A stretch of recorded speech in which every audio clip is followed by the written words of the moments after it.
എടത്തല അൽ അമീൻ കോളേജിൽ ഒരു പരിപാടിക്ക് വിശിഷ്ടാതിഥിയായി എത്തിയതായിരുന്നു പേളി. പ്രാർത്ഥനയ്ക്കിടെ വേദിയിൽ തന്റെ അരികിൽ നിൽക്കുന്ന പയ്യനോട് കൈകൂപ്പി നിൽക്കാൻ പേളി ആവശ്യപ്പെടുന്നതാണ് വീഡിയോയിൽ കാണാനാവുക. രണ്ടുപേരുടെയും രസകരമായ കമ്മ്യൂണിക്കേഷൻ ആളുകളുടെ ശ്രദ്ധ കവരും. കൈകൂപ്പാൻ പറയുമ്പോൾ കുറച്ചുനേരം കൈകൂപ്പി വീണ്ടും കൈ താഴേക്ക് പോകുമ്പോൾ വീണ്ടും കൈകൂപ്പി പിടിക്കാൻ പേളി പറയുന്നത് വീഡിയോയിൽ കാണാം. ഇവരുടെ രണ്ടുപേരുടെയും ഈ പെരുമാറ്റം കണ്ട് ഓഡിറ്റോറിയത്തിലിരിക്കുന്ന മറ്റു കുട്ടികളും പ്രാർത്ഥനയ്ക്കിടയിലും ചിരിക്കുന്നത് വീഡിയോയിൽ കേൾക്കാം. ഈ വീഡിയോയ്ക്ക് താഴെ രസകരമായ കമന്റുകളും വരുന്നുണ്ട്. നമുക്ക് പിടിച്ചു നിൽക്കാൻ കഴിയാത്ത രണ്ട് ടീംസേ കേരളത്തിലുള്ളൂ. ഒന്ന് പേളി, മറ്റേത് റിമി ടോമി.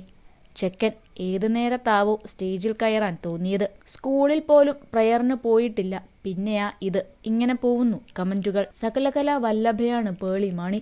പോസിറ്റിവിറ്റിയുടെ ഒരു കൂമ്പാരമാണ് അവരുടെ ഓരോ വീഡിയോസും.